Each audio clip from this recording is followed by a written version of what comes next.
जय गुरु जी।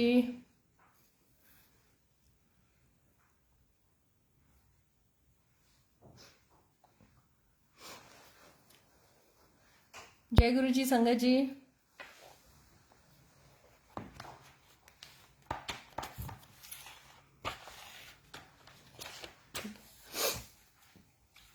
जय गुरु जी।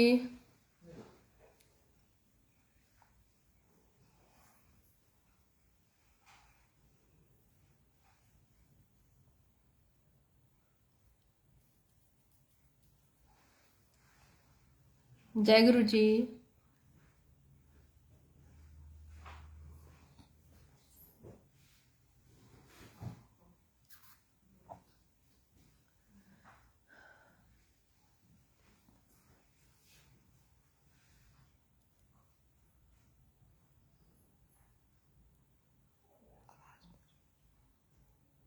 संगत जी आवाज आ रही है?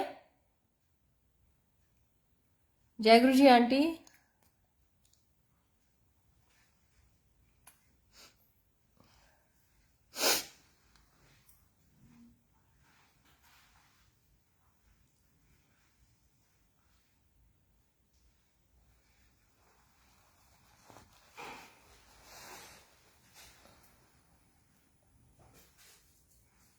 जय गुरु जी। जय गुरु जी आंटी।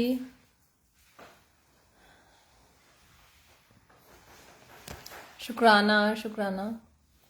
ठीक है, संगत आती है तब तक थोड़ा सा हम शब्द सुन लेते हैं। जय गुरु जी। ऐसे गुर को बल बल दइए, ऐसे गुर को बल बल दइए, आप मुकुट मोहे तारे,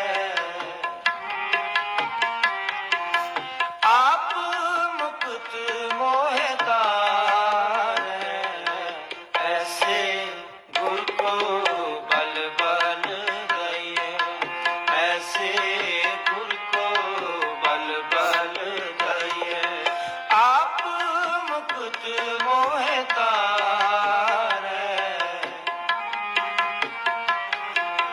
आप मुकुट मोहे तारे, ऐसे गुर को बल बल दइए, ऐसे गुर को बल बल दइए।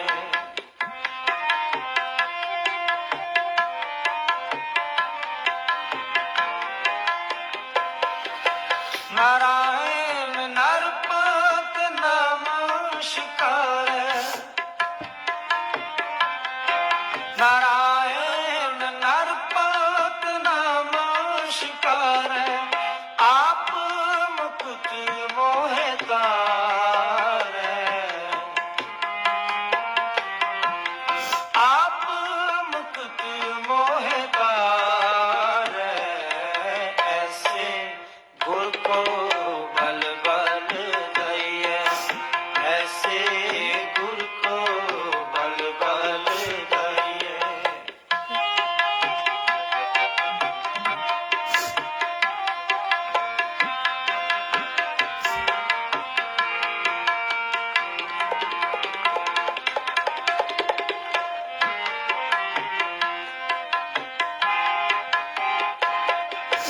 पवन कब जय गुरु जी।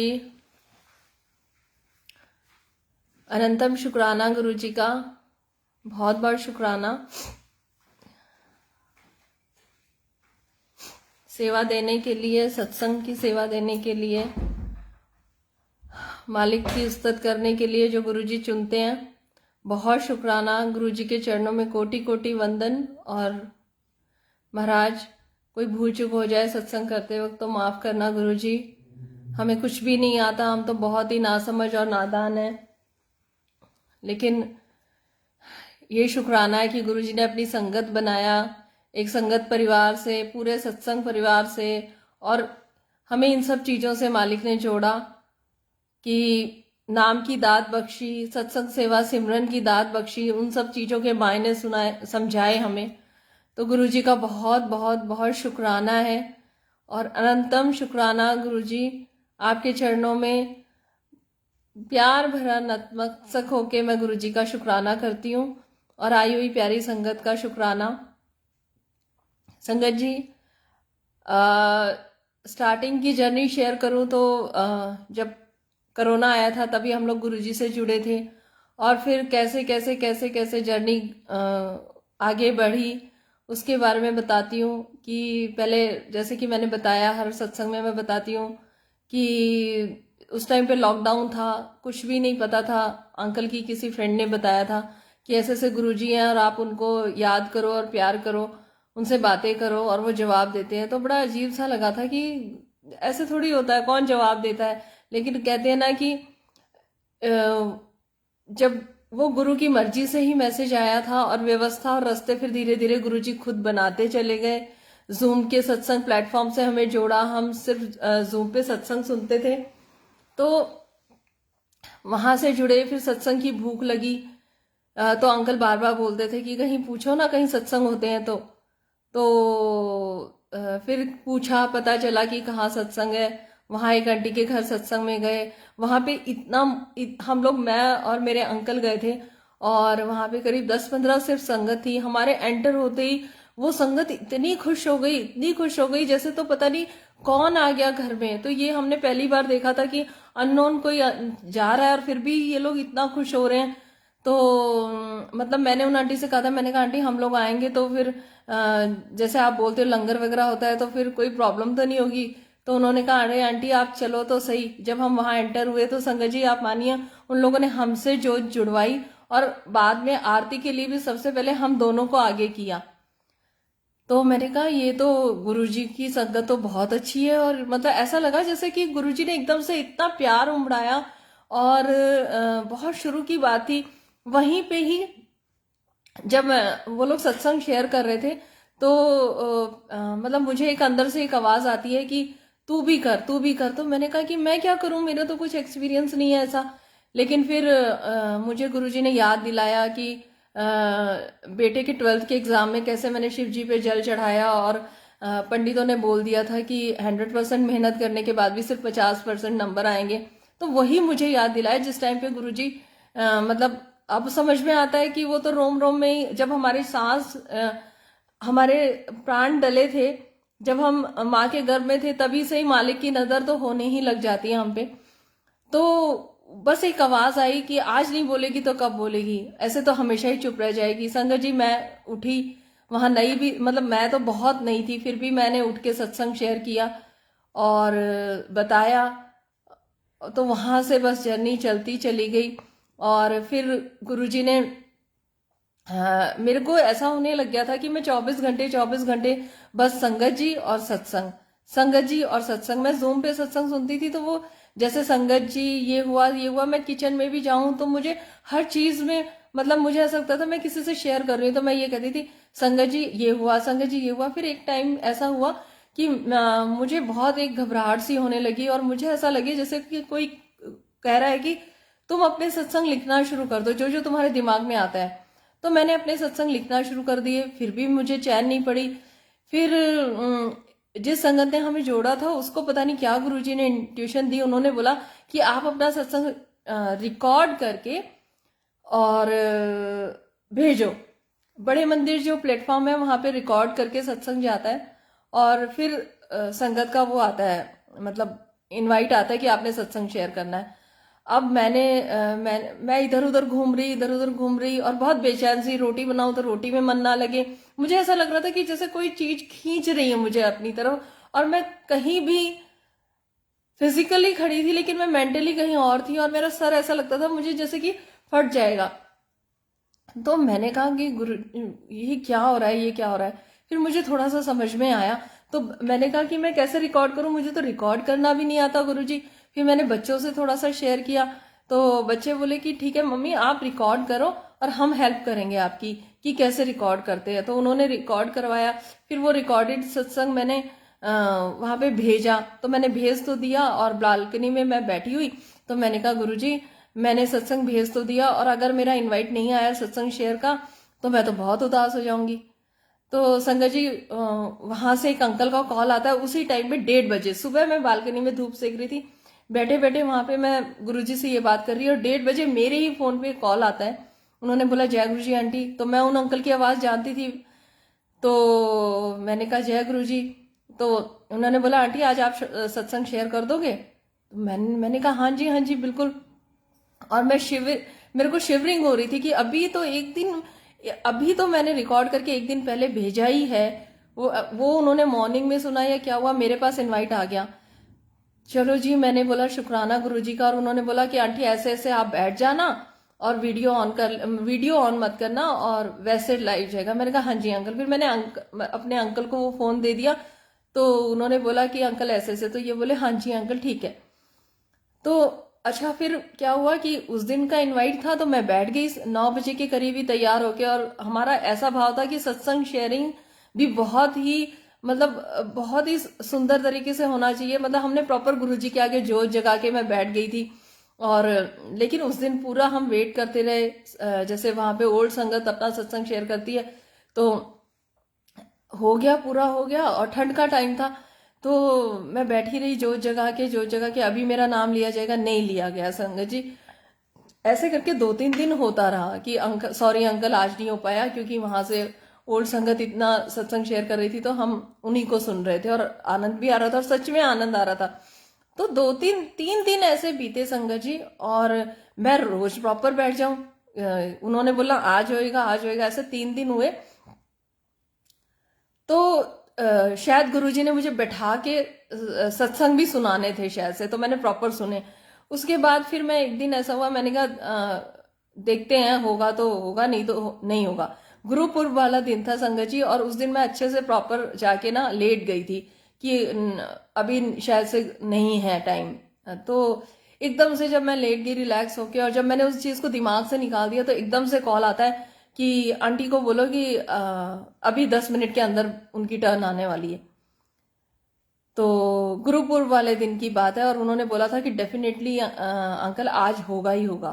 तो और उन्होंने ये भी बोला था कि हम कुछ सोचते हैं, गुरुजी बहुत अच्छा सोच के रखते हैं। शायद से आज कितना अच्छा दिन गुरुजी ने चुना है आंटी के सत्संग शेयरिंग के लिए।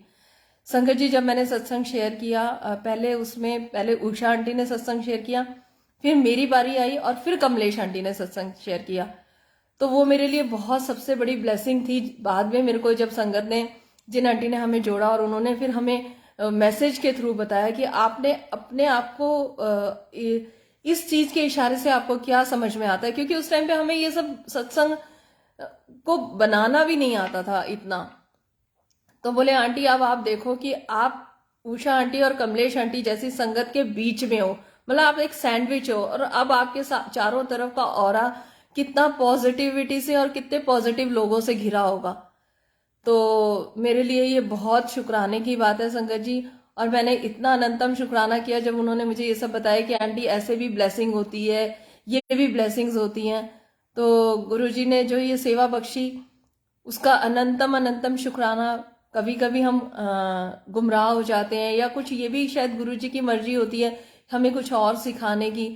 तो मैं गुरुजी से हमेशा यही बीच में पूछती थी, जब मैं 10-11 महीने जब मेरी तबीयत खराब थी, या जो भी गुरुजी चाहते थे शायद मैं कुछ और पढूं, सीखूं, या उस चीज में मतलब कहते हैं ना कि अटकना नहीं है कहीं भी, तो शायद मालिक मुझे नहीं अटकाना चाहते थे। तो थोड़ा सा यहाँ से दूर करके फिर गुरुजी ने मुझे एक नई डायरेक्शन दी, नया सिलेबस पढ़ाया। उन्होंने मुझे मेडिटेशन कैसे करना है, कितना करना है, कब करना है, उन्होंने मुझे एक्सरसाइज और योग के मायने बताए। उन्होंने मुझे योगा करना सिखाया। और कहते हैं कि गुरुजी तो संगत को जब वो योगा करती है तो उस टाइम भी ब्लेसिंग्स देते हैं। ये चीज मैंने किसी सत्संग में सुनी, और फिर सत्संग भी वही गुरुजी सुनवाते हैं जो आगे होने वाला होता है। तो हमें ये फेथ आ जाता है कि ये कार्य हमारे गुरु की मर्जी से है और वही करवा रहे हैं। और सबसे बड़ा शुक्राना ये है कि 10-11 महीने का जो पीरियड मैंने काटा, उसमें गुरुजी ने इवन डॉक्टर तक से ये कहलवा दिया था कि आंटी आपको कुछ भी नहीं हुआ है, आप सिर्फ योगा करो। तो वो गुरुजी ने मुझे सिखाया कि अब बाहर जो भी है, बाहर से नहीं जुड़ना है और अंदर से जुड़ना है। अंदर डूबना है और अंदर से ही हुक्म लेना है। कहते हैं ना कि बाहर से जो भी ज्ञान मिलता है या बाहर जो भी हो रहा था वो अपना नहीं है। तुम्हारे सामने अगर कोई ग्रंथ भी कोई लिख के रख रहा है तो वो उसका लिखा हुआ ग्रंथ है। गुरु जब आपके अंदर बैठा हुआ है तो हम आंख बंद करके जब गुरु से कनेक्शन बनाते हैं तो गुरु जी हमें खुद हमारी झोली में हमारा खुद का ज्ञान, खुद की नॉलेज को वो एक गुरु प्रसाद के रूप में वो टपकाते हैं। तो कहते हैं ना कि ये जो पंख हैं, जो हमारे अपने पंख हैं, हमें उसे खोल के उड़ना गुरु सिखाता है। दूसरों के पंखों को देख के और दूसरे के पंख लगा के उड़ने से कोई फायदा नहीं है। गुरुजी हमें यही सिखाते हैं कि तुम अपना ज्ञान, तुम्हें एक नई विजडम, ये ग्रंथ है या कुरान है या जो भी है, ये तो किसी टाइम किसी ने लिखे थे ना। तो जब गुरु बैठा है तुम्हें अपना ज्ञान और अपना कुछ नया देने के लिए, तो हम उस गुरु से कनेक्ट होएं और उसकी लिव से हम अपनी लिव को जोड़ें और उसके साथ एकदम डायरेक्ट कनेक्शन बनाएं, ताकि वो कुछ हमें कुछ ऐसा हमारी झोली में डालें। तो मेरे गुरुजी से ऐसे ही सवाल होने लग गए थे कि गुरुजी मुझे ये बताओ कि मैं मतलब मेरा ठीक है, ये समझ में आ गया कि संसार झूठ है और यहाँ सिर्फ एक हमें बस एक किरदार निभाना है, ये सब ठीक है गुरुजी, समझ में आ गया। अब मुझे ये बताओ कि अब मैं किस मकसद से, कहते हैं कि हमें यहाँ पे किसी मकसद के लिए भेजा गया है। फिर ये सवाल मेरे गुरुजी से उठने लगे कि अब गुरुजी मुझे ये बताओ कि मेरा मकसद क्या है यहाँ पे आने का। तो जैसे सवाल होते हैं गुरुजी वैसे ही जवाब देते हैं। आज कल की ही बात बताती हूँ कि कल मैं गुरुजी से ये कहती हूँ, मैंने कहा गुरुजी आप तो सुप्रीम पावर हो, तो बटरफ्लाई आजकल क्यों नहीं दिख रही? अगर आपका ही वो सिंबल है, आपका ही साइन है, तो उसमें ठंड और गर्मी का तो कोई मतलब ही नहीं होना चाहिए। आप तो दिखने चाहिए। अब तो आप काफी दिन हो गए दिख ही नहीं रहे।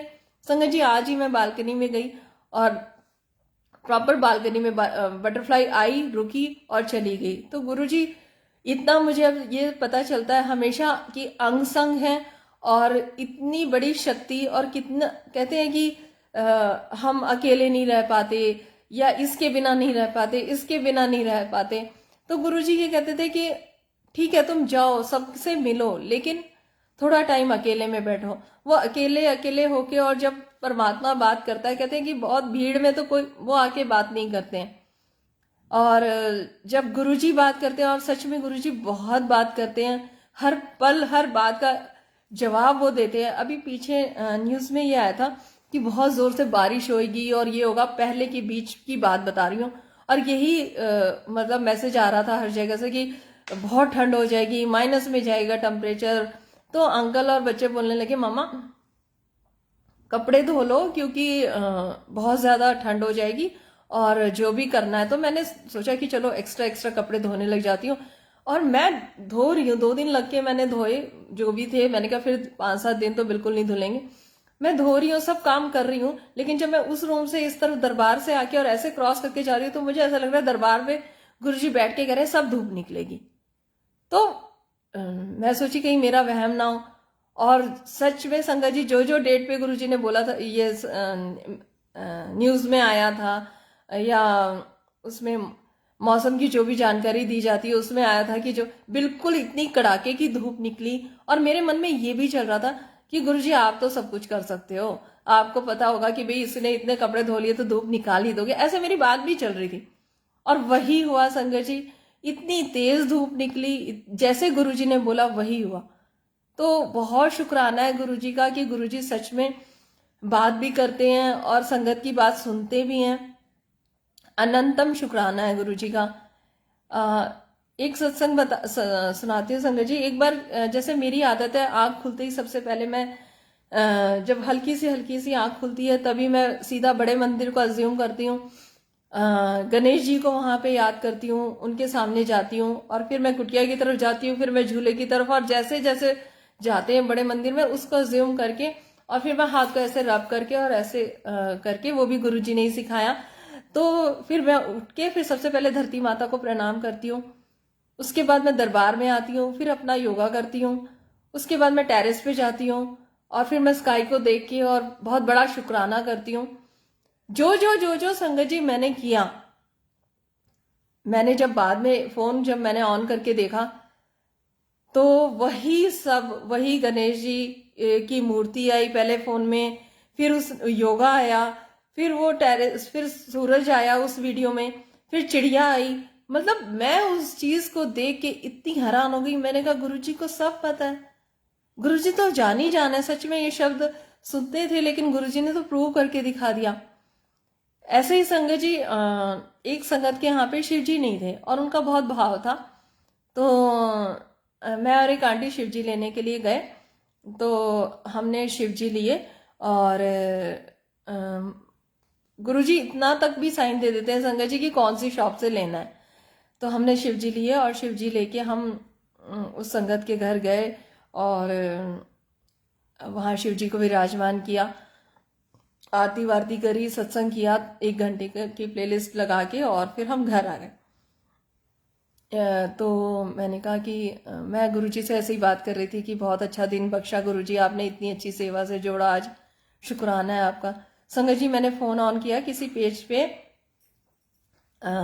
टेबल पे गुरुजी का स्वरूप लगाया, इधर शिव जी हैं, और हाँ हमने उन शिव जी की ना चौकी भी दी थी, सेम वही चौकी, वही शिव जी डिट्टो, जो शिव जी हम वहां दे के आए थे वही शिव जी।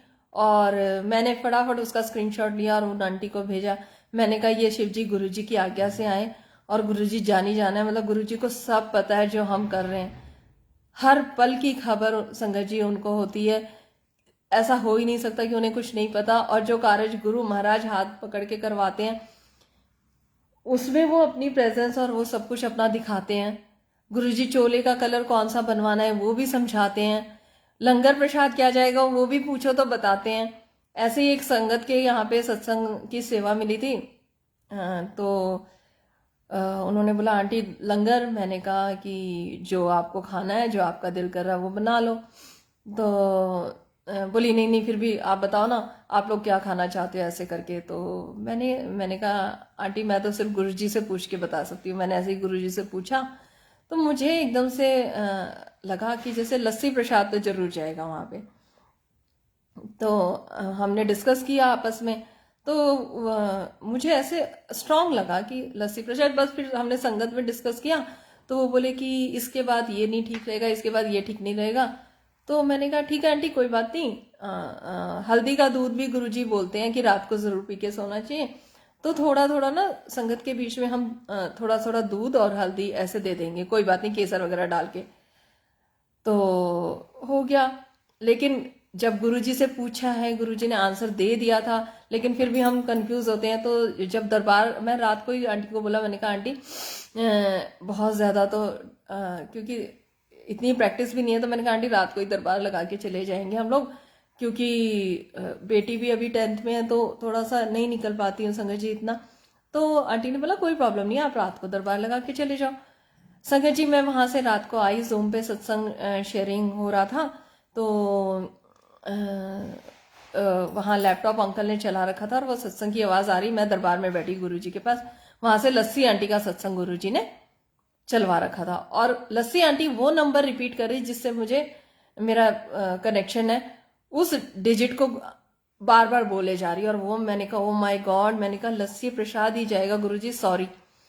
फिर मैंने संगत को फोन किया, मैंने कहा आंटी आंटी लस्सी प्रसाद ही जाएगा और आप देख लो। तो उन्होंने बोला ठीक है। फिर रात बहुत हो गई थी, ठंड का टाइम है, मैं उठी, फिर मैंने दही जमाई जैसे भी करके।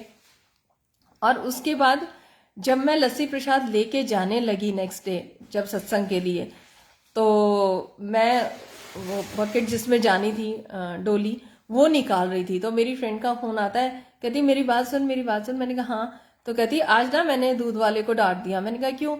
कहती है मैंने उसको बोला कि भैया कभी आपका मन नहीं करता लस्सी देने का?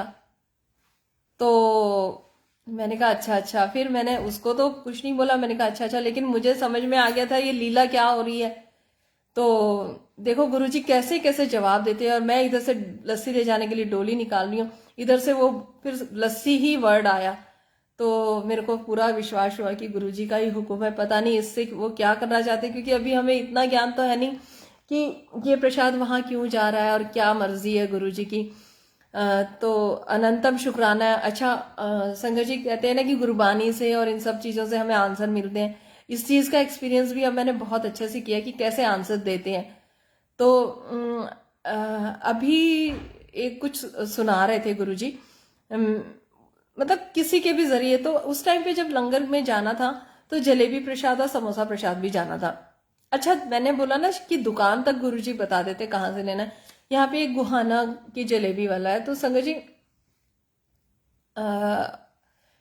उसमें जब मैं उसका सुन रही थी, किसी का प्रकरण आ रहा था, तो उसमें वो कृष्ण जी की व्याख्या और कृष्ण जी के बारे में बता रहे थे, और फिर वो कह रहे थे कि उसमें गुहाना शब्द आया। तो अच्छा, सब कह रहे इधर से ले लेते हैं जलेबी, इधर से। मैंने कहा नहीं, वहीं से ही जाएगी, वहीं से ही जाएगी। और वो चीज़ गुरुजी ने प्रूव करके दिखा दी कि मतलब हाँ, मेरी इच्छा है कि वहीं वहीं की ही खानी है या वहीं का ही भोग लगना है।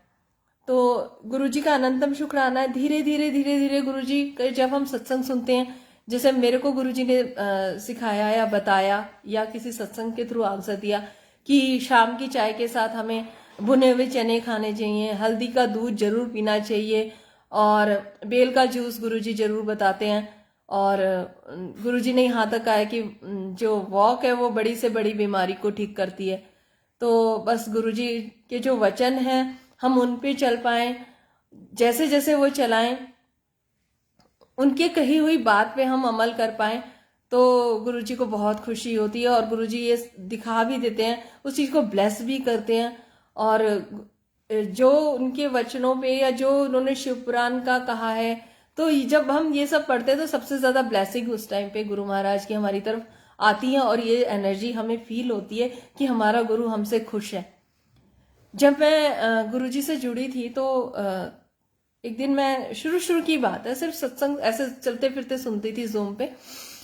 तो कैसे कनेक्शन संगत जी, हम सोचते ना कनेक्शन से सीधा ऐसे ही बनेगा, कि मैं तो यही सोचती थी कि कनेक्शन का मतलब है कि गुरुजी जब हम गुरुजी हमारे सपने में आए और मतलब इस टाइप के ही कनेक्शन होते हैं, वो सपने में आके बता के जाएं या कुछ ऐसे है।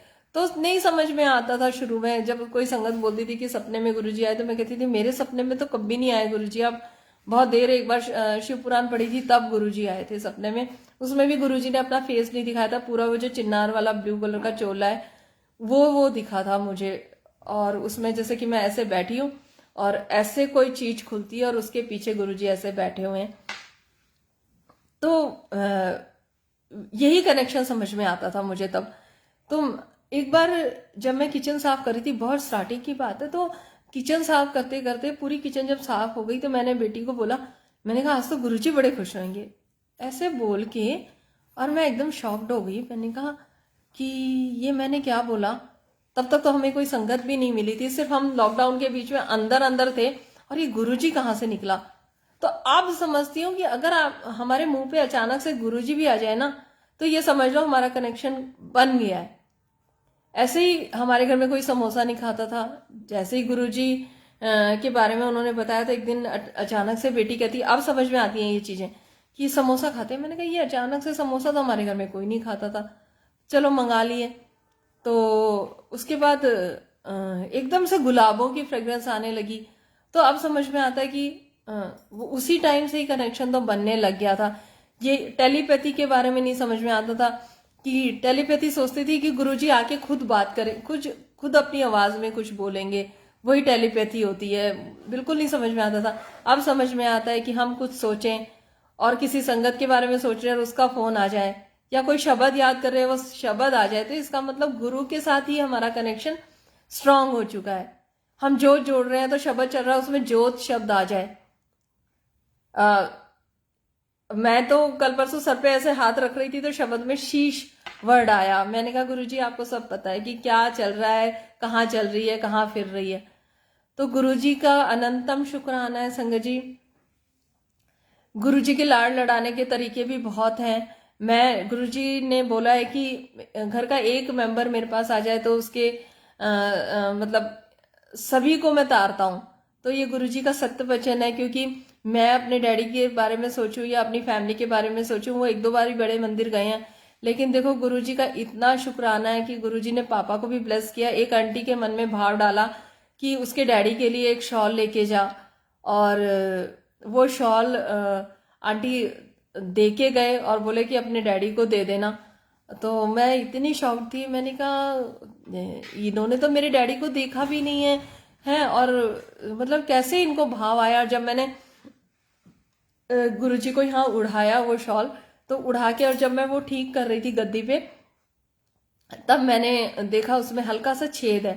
तो फिर मैंने गुरुजी को उठा के फिर हटा लिया। मैंने कहा नहीं गुरुजी, ये वाला तो मैं आपको उड़ाऊंगी नहीं अब ज़्यादा देर के लिए, नहीं तो मैं 1-2 दिन उड़ा देती हूँ गुरुजी को।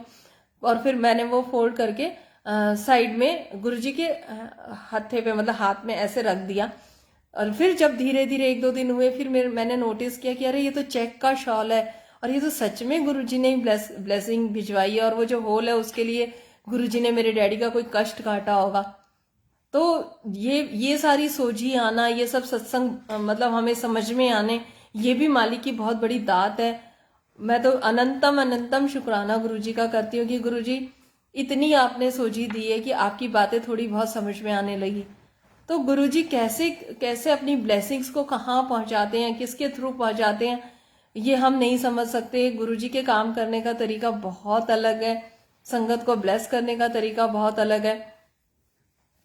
जब मैं शुरू में गुरुजी से जुड़ी थी तो मुझे बहुत मन करता था कि अर्ली मॉर्निंग में गुरुजी के साथ बैठूं, और ऐसे तो वो उस टाइम पे उन्होंने मेरी झोली में वो चीज़ डाली भी। मैं बहुत जल्दी उठ जाती थी, गुरुजी के साथ बैठ जाती थी, और ठंड का टाइम था, बहुत जल्दी नहा लेती थी रात को और बैठ जाती थी गुरुजी के पास। फिर थोड़े थोड़े टाइम, जितना टाइम बीता, जैसे 1 महीना बीता, फिर 40 दिन बीते तो गुरुजी कहते हैं ना कि अपनी संगत को बहुत प्यार करते हैं। धीरे धीरे गुरुजी ने मुझे, फिर वहाँ खिड़की के पास मंदिर था द्वारका में जहाँ मैं पहले रहती थी, तो वहाँ पे बहुत ठंड आती थी। गुरुजी ने ऐसी लीला रचनी शुरू करी कि मैं उस मंदिर में बैठ ही नहीं पाती थी।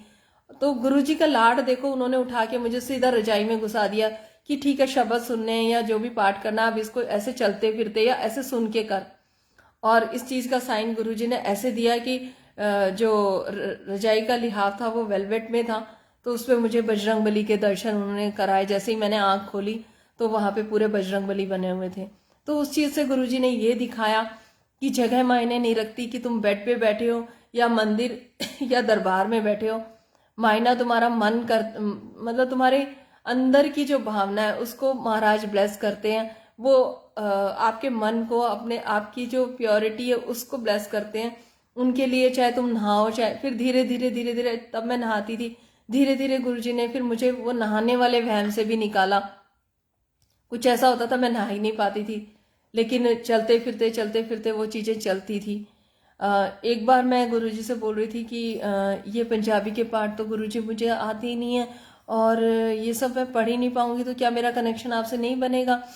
तो ऐसे बोल के, और मैं संगत जी मतलब रूम में जा रही थी, तो एकदम से जो प्रकरण चल रहा था उसमें उन्होंने वो जाट का उदाहरण देके समझाया कि जाट ने बोला, भाई मैं तो ये पाठ पूजा नहीं कर सकता, और मेरे बस की तो नहीं है तुम्हारे ये संस्कृत के दोहे पढ़ने, और मैं तो मतलब खेती बाड़ी कर सकता हूँ और मैं उसी टाइम पे राम का नाम ले सकता हूँ, मेरे बस की नहीं है। तो गुरुजी ने सीधा सीधा आंसर दिया कि कोई ज़रूरी नहीं है, किसी का कनेक्शन कैसे बनता है, किसी का कैसे बनता है। कहते हैं कि मैं सोचती थी, जब मैं गुरुजी के सत्संग में जाती थी तो मैं आंख बंद करती थी, तो मुझे क्या विजन आता था कि गुरुजी और मैं डांस कर रहे हैं, जो वो शब्द के जो बीट्स चलते हैं। तो मैं सोचती थी कि गुरुजी तो डांस, कभी मैंने वीडियो नहीं देखा, ये मेरी खुद की मतलब मैं अज्यूम करती हूँ। फिर गुरुजी ने मुझे एक आंटी का सत्संग के थ्रू सुनवाया कि वो भी गुरुजी के साथ डांस करती थी, मतलब जब वो आंख बंद करके कनेक्ट होती थी गुरुजी के साथ। फिर अब धीरे धीरे गुरुजी सत्संग के थ्रू आंसर देते हैं कि गुरुजी तो पूरा शिव का रूप है, और शिव तो तांडव करते ही हैं, उनका तो मतलब उनका फेवरेट है ये तांडव और डांस वगैरह। तब मुझे धीरे धीरे समझ में आता है कि नहीं वो चीज़ गुरुजी के साथ होती थी या होती है। तो मैं कह रही ना कि सबकी अलग भक्ति होती है, कोई किसी को बख्श पाठ की होती है, किसी को कैसी भक्ति होती, किसी को मेन कनेक्शन बनाने से है, तुम्हारी लिव कैसे जुड़ती है मालिक के साथ। कोई ज़रूरत नहीं है, अगर तुम्हारा मन नहीं करता है बैठ के पाठ करने का तो गुरुजी नहीं कराएंगे। मेरे को तो सिर्फ गुरुजी के साथ मैं सिर्फ डांस करके मेरा कनेक्शन बनता था। और फिर गुरुजी ने एक आंटी का सत्संग सुनाया कि उसमें उन्होंने डांस मेडिटेशन नाम की भी एक चीज़ होती है, वो हमें पता ही नहीं था। हम तो सोचते थे कि ऐसे बैठ के ही समाधि लगती है या बैठ के ही मेडिटेशन होता है। तो महाराज ने पहले वो सिखाया, उसके बाद फिर सुनवाया कि चलो तेरे को ये सब चीज़ की इच्छा थी तो वो भी मैंने करा दिया, लेकिन जो तू जिस जैसे चल रही थी सीधे भाव से या भोले भाव से, तो वो भी गलत नहीं था। तो अब गुरुजी का शुक्राना है, नहीं तो मैं बहुत टाइम में बहुत कंफ्यूज रही कि मुझे नहीं गुरुजी समझ में आते ये पंजाबी के वर्ड्स, और अब मेरा कुछ सीखने का मन भी नहीं करता। मैं तो बल्कि जो है भी सीखा हुआ भी मैं तो वो भुला के भी, वो सब भुला के भी सिर्फ एक गुरुजी के साथ जुड़ना चाहती हूँ। मेरी जो भी पुरानी यादें हैं या कुछ भी मुझे थोड़ा बहुत भी कुछ याद है तो मुझे वो भी वैनिश करना है, और बिल्कुल अपनी दिमाग को और दिल को मैं शून्य करके और बिल्कुल खाली बर्तन होके अपने महाराज के चरणों से जुड़ना चाहती हूँ, ताकि गुरुजी जो गुरु प्रसाद उस भांडे में डालना चाहें वो गुरुजी डालें। और गुरुजी के आगे कहते हैं ना कि जो जो मांगते हैं बस मांगने का ढंग आना चाहिए और कुछ नहीं। तो शुरू में जब मैं गुरुजी से जुड़ी तो मैं संडे के फास्ट करती थी, तब हम ये सत्संग सुनते थे कि गुरुजी को फास्ट पसंद नहीं थे, फास्ट करे कोई या भूखा रहे कोई। तो तब शायद गुरुजी ने मेरे फास्ट छुड़वाने थे, और अब कुछ कराना था तो गुरुजी ने ये भी सत्संग सुनवाया कि एक आंटी को गुरुजी ने कहा था तू थर्सडे के फास्ट करा कर। तो वही है कि हम जितना गुरुजी को जाने हम उन्हें जान ही नहीं सकते। गुरुजी को जानने के लिए बुद्धि का काम है ही नहीं, यहाँ सिर्फ प्रेमा भक्ति और सेवा सत्संग ही ज्यादा मायना रखता है। अगर हम बुद्धि का इस्तेमाल करेंगे उन्हें जानने के लिए, बुद्धि का यहाँ कोई काम ही नहीं है। जितने भोले भाव से हम मालिक से जुड़े तो हमें उसी भोले भाव के आंसर और वो सब चीज़ों की बख्श मालिक होने देते हैं। तो अनंतम शुक्राना है गुरुजी का। संगत जी, एक बार मैं फ्राइडे का दिन था, गुरुजी के साथ बैठी थी, तो सुबह की बात है और एक आवाज़ आती है, आज रोटी नहीं खानी। मैंने कहा ये क्या हुआ, मैंने कहा रोटी नहीं खानी, मैंने कहा बहुत बहुत स्ट्रांग आवाज़ थी वो कि आज रोटी नहीं खानी। तो मैंने रोटी नहीं खाई, और वो कुदरती बात वहां से दरबार से उठने के बाद भी मैं किचन में गई, कमरे में गई, मेरे को ऐसा हुआ कि मैंने रोटी खाई भी नहीं। दोपहर हो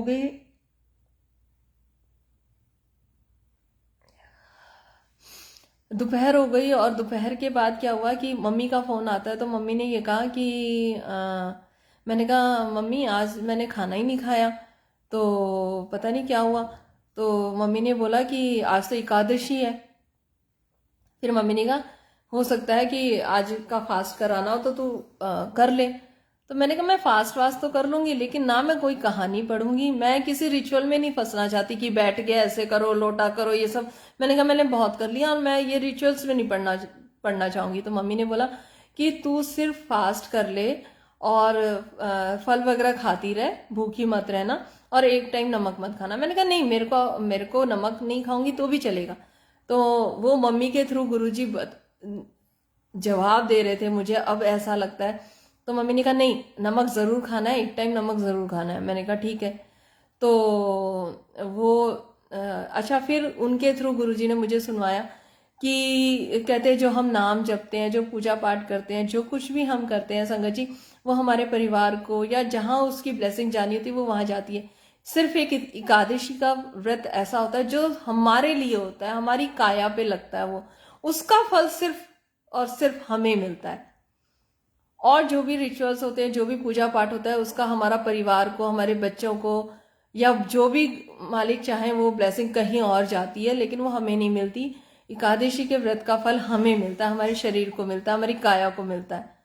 तो कहते हैं माँ भी पहला गुरु है, और गुरुजी ने मम्मी को ही चुना उस चीज़ का आंसर देने के लिए।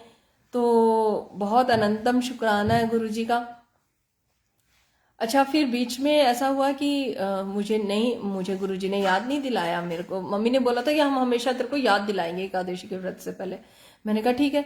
बीच में ऐसी लीला हुई कि ना याद आया ना कुछ है, और मैं भी एकदम कूल थी, ना डर लगता है अब गुरुजी के साथ, क्योंकि गुरुजी ने मना किया वहमों में पढ़ने के लिए और भगवान हमें थोड़ी पनिश करते हैं, तो कोई डर भी नहीं था। फिर संगत जी अभी जो कल परसों एकादशी गई तो कुछ ऐसा ऐसा हुआ कि मैसेज आने लग गए मेरे पास, और किसी ने कुछ वॉइस रिकॉर्ड में कोई व्याख्या भेजी थी किसी की, तो उसमें भी उसने एकादशी का बताया। तो मैंने कहा कि आज एकादशी तो नहीं है कहीं, तो उस दिन नहीं थी, नेक्स्ट डे थी। तो नेक्स्ट डे का गुरुजी ने कराना था, वो गुरुजी ने करा लिया। तो अब हमें कैलेंडर देखने, मेरे घर में कोई कैलेंडर नहीं है कि कब अमावस्या है, कब चानन है, कब क्या है, कब क्या पूर्णमासी है, कुछ नहीं पता। कैलेंडर एक भी नहीं है घर में। और पहले हम ये देखते थे ये हो जाएगा वो हो जाएगा, अब तो गुरुजी खुद हाथ पकड़ के बता देते हैं और कुछ ऐसी लीला रचते हैं। जैसे मैंने बसंत पंचमी वाला सत्संग सुनाया था कि अचानक से हाथ हमारा वहीं, जो चीज गुरुजी ने दिखानी है, जिस चीज को हमारी नॉलेज में डालना है, वो वैसी लीला रच देते हैं। तो बहुत शुक्राना है गुरुजी का, वो उस डर से निकालने के लिए, उस वहम से निकालने के लिए, जो हम डर डर के पूजा करते थे, डर डर के भूखे मरते रहते थे और इतना डरते थे। और वो भक्ति का भी गुरुजी ने मतलब समझाया कि वो मांग की भक्ति होती है, जिसमें हम बहुत स्ट्रिक्ट वे में अमृत वेला करते हैं, बहुत स्ट्रिक्ट वे में फास्ट करते हैं, अपनी काया को कष्ट देते हैं, अंदर से भूखे मरते रहते हैं। तो वो डिमांड वाली भक्ति होती है। और फिर मैंने इस चीज को कोरिलेट भी किया कि हाँ, पहले हम फास्ट करते थे तो मन्नतें ही तो मांगते थे कि मेरा ये काम हो जाए, मैं इतने फास्ट करूंगा, मैं ये करूंगा, मैं इतने चलिया करूंगा। लेकिन अब प्यार सिर्फ गुरु से है, उन्हीं से ही प्यार करना है, उन्हीं को उन्हीं से मांगना है। तो जहां प्यार आ गया वहां डर भी निकल गया कि गुरुजी अब सब आपने ही कराना है, आप जैसे चलाओ चला लेना। और गुरुजी की मैंने बहुत चीजों में नोटिस करा है कि गुरु से बढ़कर कोई पंडित नहीं है। मैं इतना नोटिस करती हूँ कि संगत जी कोई काम होता है उसके बाद मैं देखती हूँ आज डेट क्या है, आज वार क्या है, क्योंकि वो थोड़ा बहुत तो पहले का लर्न किया हुआ है ना कि कौन सा थोड़ा अच्छा होता है, वो थोड़ी सी कभी कभी आदत आ जाती है। तो मैं जब उस चीज को देखती हूँ, नंबर कैलकुलेट करती हूँ, डेट देखती हूँ, तो मैं सोचती हूँ वाह क्या बात है। क्योंकि जिन आंटी के घर शिव जी गए उस दिन मंडे था और सुबह से ही हुक्म आ रहा था कि ऐसे जाना है। तो मैंने कहा आज क्या है गुरुजी? ओ, मैंने कहा आज मंडे है, और बहुत स्ट्रांग गुरुजी की तरफ से हुक्म आ रहा था कि वहां पे ये चीज जानी है। और जब हम मार्केट पहुंचे तो फिर एक चीज रह गई थी। मैंने कहा यार आज डेट क्या है आंटी, डेट और देखते डेट देखी तो 25 तारीख। तो ये सब चीजों के साइन होते हैं कि गुरुजी जो अपना काम करा, और उनकी परफेक्ट टाइमिंग होती है। उनका किया हुआ काम या तो आपकी डेट ऑफ बर्थ से रिलेट करेगा, या वो कुछ अपने साइंस देते हैं। वो हर संगत को का अपना कनेक्शन होता है।